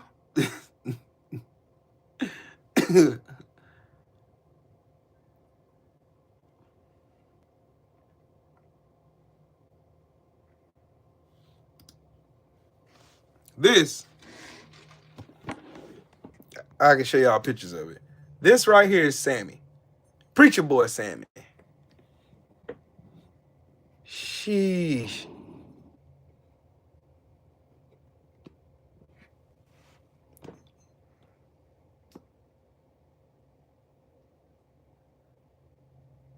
The last time I seen my brother, the last time I seen the son, just for a few hours, we were free.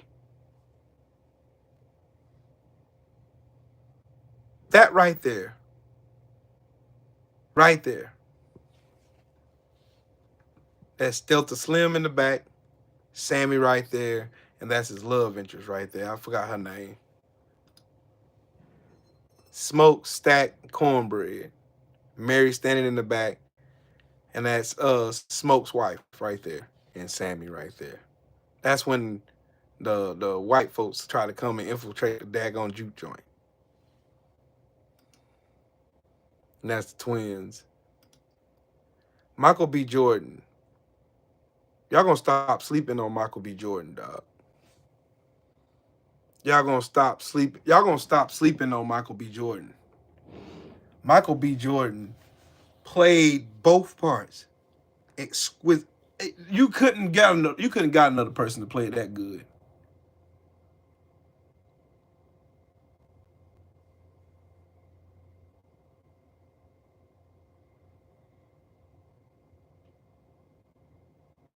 Miles Canton, that was his first fucking movie role, and he did that cool.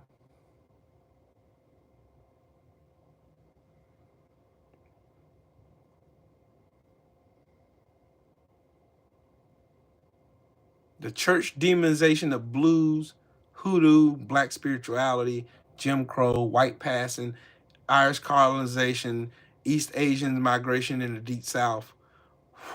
Everything you can look for, if you really know your history, was right here in this film.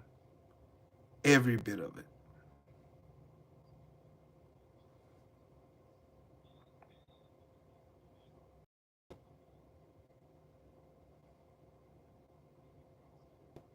Delta Slim said something in that movie. He said it was dope. He said weren't forced on us like that religion.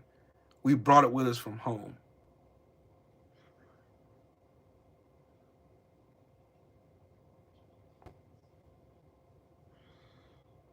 Ryan Coogler is a genius. He is a genius. Everybody who played in this movie were geniuses.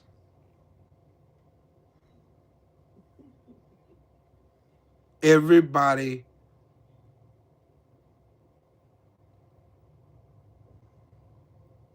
in this movie, they did this movie justice. Everybody played their part.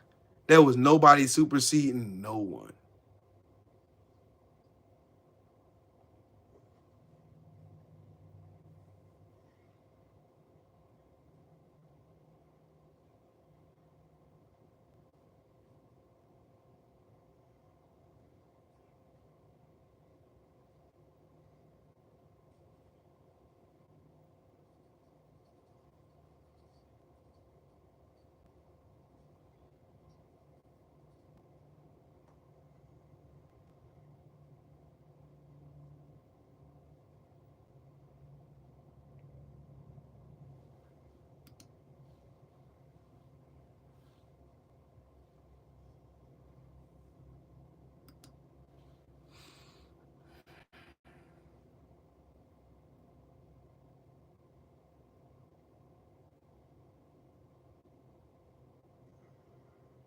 Y'all want to know something wild about this movie?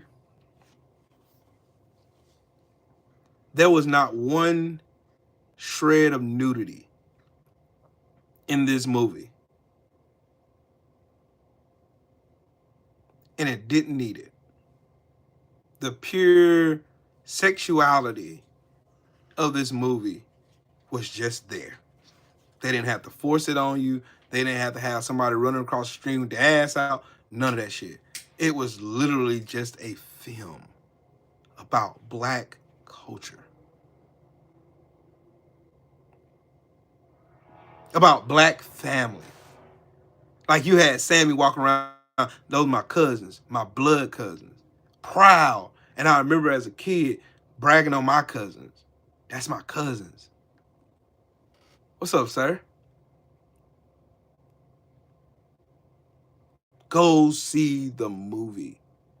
Go see the movie. But this right here, this defied every standard, white supremacist standard in Hollywood about the woman, the main key love interest in this movie. She goes against all of that. She wasn't a rail. She wasn't a stick figure. She was a voluptuous black queen with her king. Did they get along with each other? No, they didn't. But they loved each other still.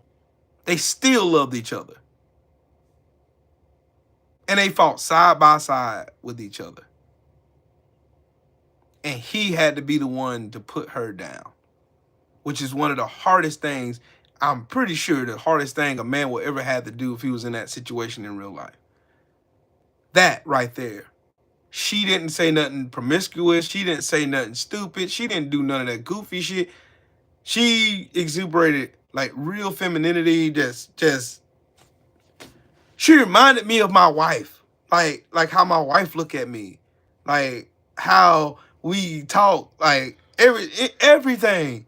It shows real black culture. Real black like real black love, real black culture, real black history, real black everything. This movie was real black. Like they can't deny it now, yo. It can't be denied. Ryan Coogler stamped this, like he started, like y'all gotta think about it. He started this shit with Black Panther. Then he came back with Creed to give you a little bit more. But he emptied a tank on this motherfucker here, dog. Beautiful. The movie's a work of fucking art, dog. I want to just buy a copy just to keep in my house. Just, you know, when time passes, people forget about the shit. It's just, sheesh.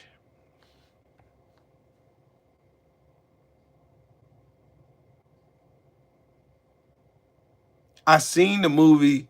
It had history, it had action, it had thriller, it had suspense, it had every emotion. It had comedy, it had a musical, it had a mix of everything in it. And it was just perfect. Ryan Coogler couldn't have did this movie no better than he did it. There is nothing that he could have did.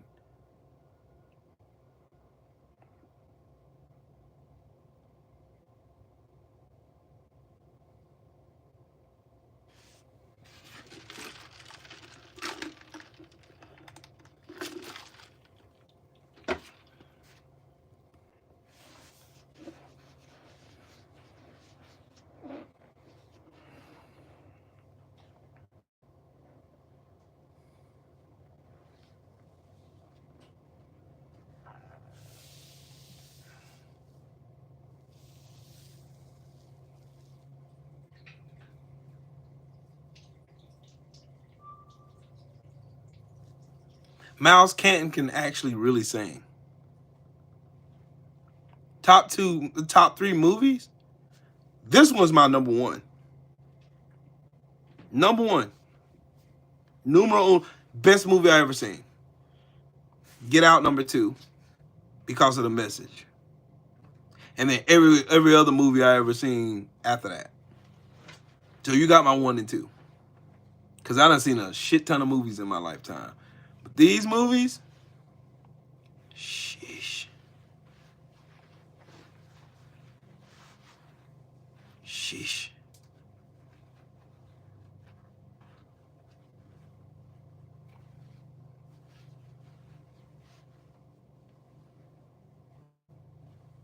I seen Black, Indigenous, and Asian communities all represented positively in this movie.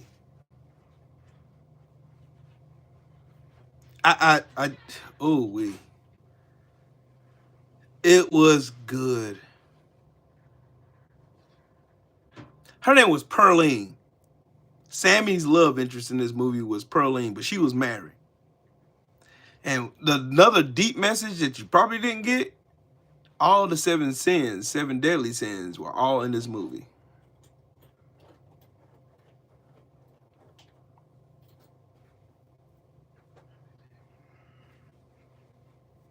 Pale, pale moon, pale, pale moon, pale, pale moon. Man, they sunk. Watch the movie. Yeah, I'm gonna fuck up and tell y'all everything. Man, I'm telling you. I am telling y'all right now. Shout out to Omar Miller. Omar Miller's got an interview. No, I'm good, baby. Omar Miller played Cornbread on the money. Reminded me of my cousin Chris. Reminded me.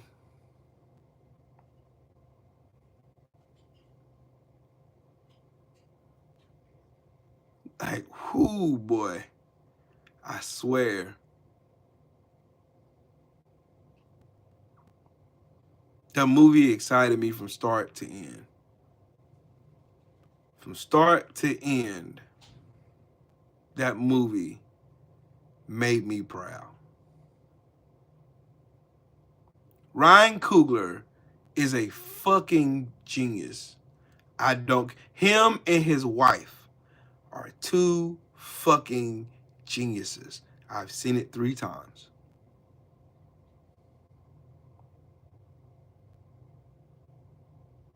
Yeah, I was mad when Lovecraft Country didn't get another season. Me and my wife was both mad.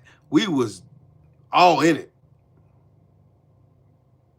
All in it.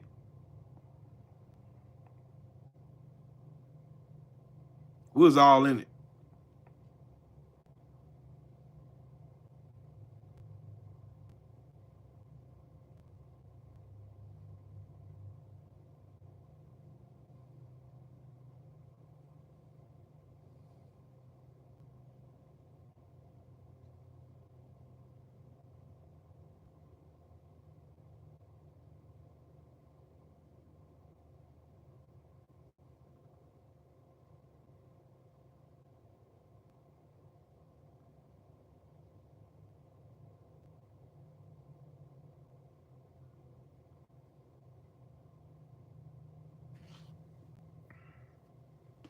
That like y'all don't understand.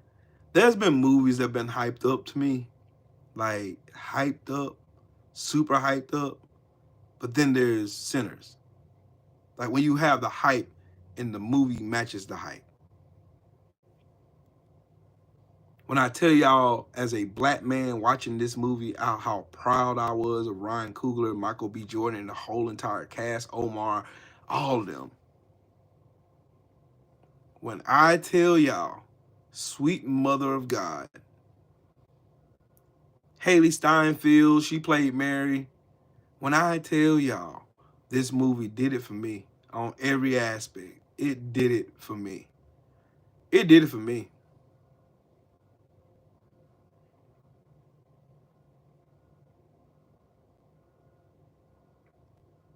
I want y'all to hear a clip from I think Miles can probably get this in 2 takes. What's incredible about this young man, from our first days on set, I had so much confidence in him. That was kind of inexplicable. You know what I mean? Like it would be